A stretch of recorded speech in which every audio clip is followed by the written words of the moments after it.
આકાશવાણી અમદાવાદ વડોદરા. હવે સાંભળશો પશ્ચિમ કચ્છ જિલ્લાનું સમાચારપત્ર. લેખક હેમાંગ પટણી. ચોમાસાના આરંભ સાથે કચ્છમાં સચરાચર વરસાદ પડતા ધરતીએ હરિયાળી ચાદર ઓઢી હોય તેવા સોહામણા દ્રશ્યો જોવા મળી રહ્યા છે.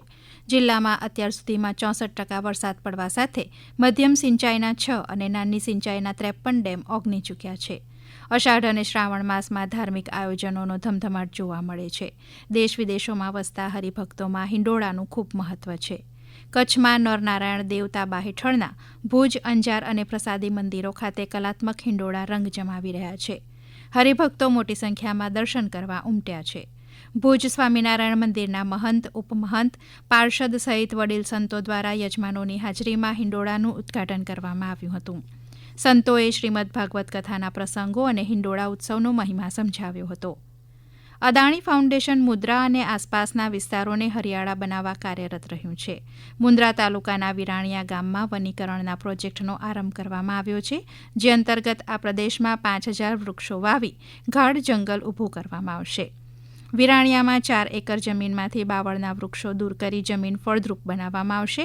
તે માટે સંપૂર્ણ સફાઈ, ખેડાણ અને વાડ બનાવાશે અને વાવેતર માટે ટપક સિંચાઈનો ઉપયોગ કરાશે.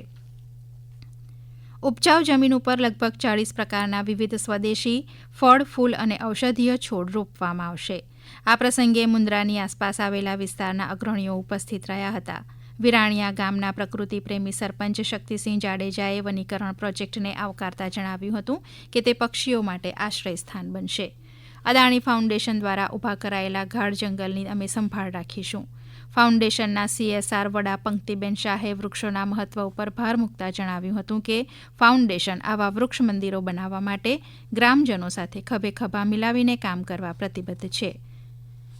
જિલ્લા કલેક્ટર આનંદ પટેલના માર્ગદર્શન હેઠળ નવતર પહેલના ભાગરૂપે અંજાર તાલુકાના મારીંગણા ગામમાં ખાસ મહિલા ગ્રામસભા ખાટલા બેઠકનું આયોજન અંજારના ધારાસભ્ય ત્રિકમભાઈ છાંગાના અધ્યક્ષસ્થાને કરવામાં આવ્યું હતું.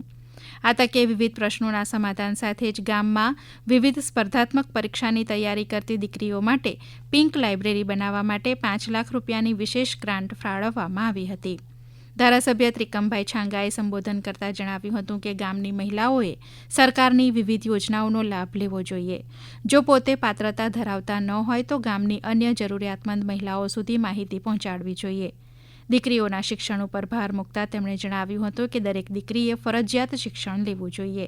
એક શિક્ષિત નારી સક્ષમ સમાજનું ઘડતર કરી શકે છે.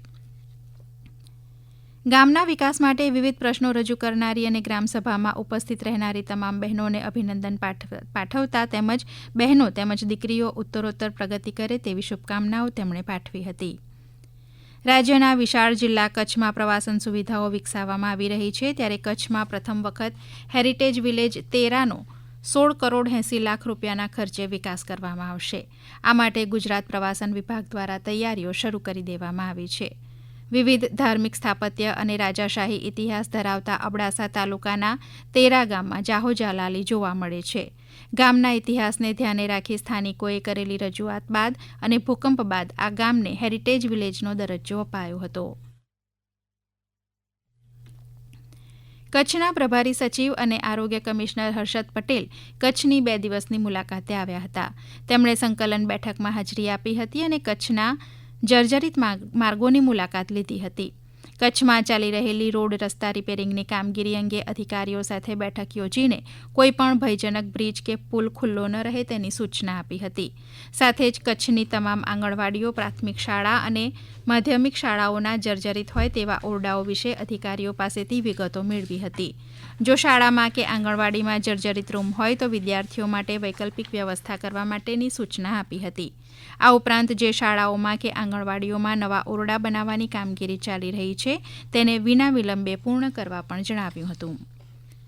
આપ સાંભળી રહ્યા હતા કચ્છ પશ્ચિમ જિલ્લાનો સમાચાર પત્ર. લેખક હેમાંગ પટણી. પ્રસારણ આકાશવાણીના અમદાવાદ વડોદરા કેન્દ્ર પરથી કરવામાં આવ્યું.